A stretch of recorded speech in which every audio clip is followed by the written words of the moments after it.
देवगड तालुक्यातील मिठमुंबरी इथं प्रस्तावित अणुऊर्जा प्रकल्पाविरोधात आणि आंबा काजू बागायतदारांच्या न्याय मागण्यांसाठी भव्य मेळावा आणि जलसमाधी आंदोलन पार पडलंय। यावेळी माजी आमदार वैभव नाईक यांनी अणुऊर्जा प्रकल्पाला कडाडून विरोध करत सत्ताधाऱ्यांचा हा प्रयत्न जनतेच्या ताकदीनं हाणून पाडू असा इशारा दिला। तसेच सिंधुदुर्गच्या पर्यावरण आणि आंबा काजू उत्पादकांच्या हितासाठी शिवसेना ठामपणे जनतेसोबत उभी राहील अशी ग्वाही देखील त्यांनी दिली आहे।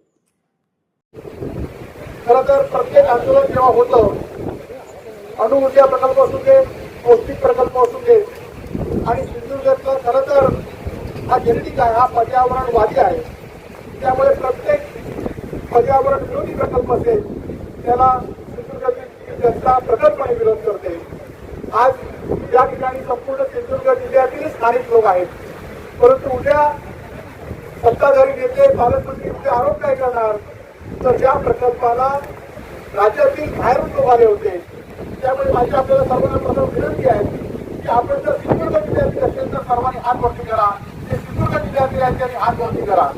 म्हणजे ही सगळी माणसं ही सिंधुदुर्ग जिल्ह्यातील देवगड तालुक्यातील आहेत, आमच्या मालवणमधील सुद्धा आपला आजचा सुद्धा आमचे लोक आलेले आहेत। आणि त्यामुळे ही सगळी मंडळी गुजरात, डोळे, प्रवासी अशा पद्धतीने सगळी जनता त्या देवगड आणि मालवण तालुक्यातील आणि खरोखर तितकी या लोकांचा विरोध आहे।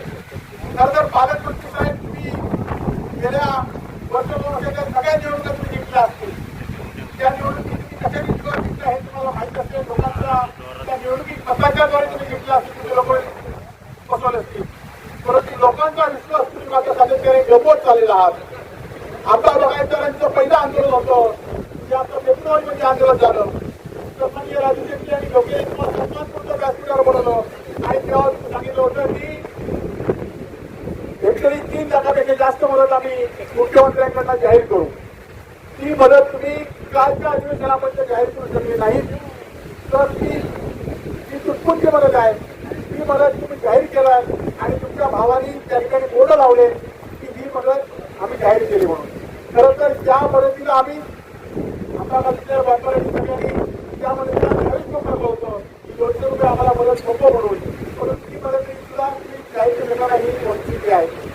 त्यानंतर धाकवड्यामध्ये आमचे संजय गावडे या ठिकाणी जिल्हा परिषद सदस्य, तुमचे जरी जिल्हा परिषद सदस्य नसले तरी आमचे जिल्हा परिषद सदस्य या ठिकाणी तुम्हाला पाठिंबा देण्यासाठी या ठिकाणी आलेले आहेत। ते उद्याच्या जिल्हा परिषदेमध्ये सुद्धा हा ठराव घेतील की या ठिकाणी अस्थि प्रकल्प, अणुऊर्जा प्रकल्प होऊ द्यायचा नाही म्हणून। आणि धाकवड्यामध्ये सुद्धा आजगावमध्ये सुद्धा असेच लोक जमले, हजारो लोक। दुसऱ्या दिवशी त्या ठिकाणी पालकमंत्री आले आणि त्याला सांगितलं की माझा शब्द आहे की या ठिकाणी हा प्रकल्प होऊ देणार नाही म्हणून। का या ठिकाणी आले की माझा शब्द आहे की मी या ठिकाणी होऊ देणार आहे। तुमचे एकदा शब्द कागदावर लिहून आणा आणि ते आम्हाला द्या, म्हणजे आम्हाला कळेल तुमचा शब्द तुम्ही काय या ठिकाणी देत आहे। आणि त्यामुळे खरं तर गेले 10 वर्ष आम्ही आमदार होतो, खासदार होते, आम्ही असे प्रकल्प अनेक सरकार आणण्याचा प्रयत्न करत होता, पण त्यावेळी आम्ही हे प्रकल्प हाणून पाडत होतो।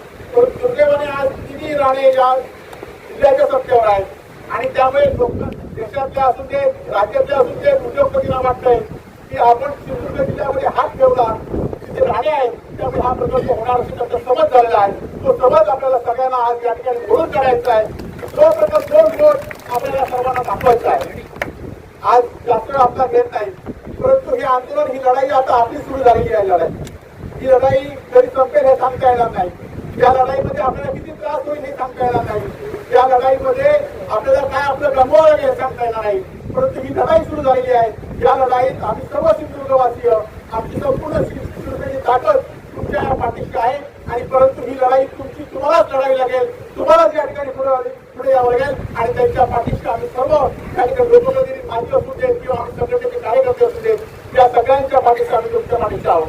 खरं तर या तरुण मुलांचे डोक्याचं असू देत, आपले गणेश गावकर असू देत, त्यांचं असल्याकडे आपले टेबल असू देत, त्यांचं मनापासून आश्वासन केलं पाहिजे होतं। कारण पहिल्यांदा त्याला पण वाटतं की आपण सत्ताधारी लोक आपला काहीतरी आश्वासन देते म्हणून ते हळूहळू चालत होते, हळूहळू त्यांच्या मनात बोलत होते, टप्प्यावर बोलत होते, परंतु त्याला सुद्धा कळलं की 6 महिन्यात ते पुढे मला जाहीर करू शकले नाहीत, म्हणून ते पुढे आज बोलायला लागले। त्यांची हिंमत झाली, हे खरं तर आम्ही सर्वांची ताकद आहे आणि त्यांच्या पाठीशी आम्ही सर्वजण आहोत।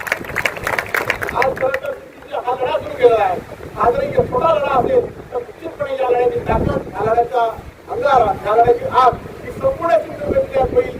आणि आज खरं तर या लोकांकडे आज सगळे लोक दिसू की ते बघतायत आजच्या या मेळाव्याकडे अनेक लोकांचं लक्ष आहे सामान्य लोकांचं लक्ष आहे की देवगड गुडघ्यामध्ये ही माणसं किती पद्धतीने विरोध करतायत कोणाने ते विरोध थांबतायत काय आज खरं तर आज पोलिसांनी सुद्धा एवढी ताकद लावलेली आहे खरं तर गेल्या 6 महिन्यामध्ये आमच्या सगळ्यांवर प्रत्येक आंदोलन केलं नीटचा पेपर फोडला आमच्या गाडीचा मोर्चा काढला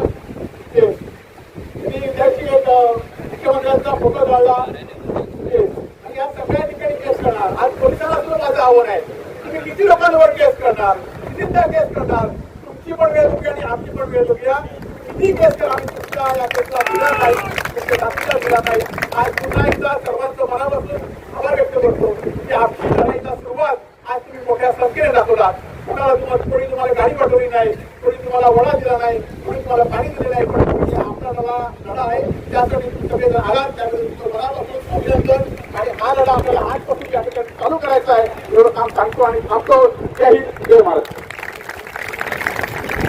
धन्यवाद नाईक साहेब. यानंतर राष्ट्रीय समाजवादी पक्ष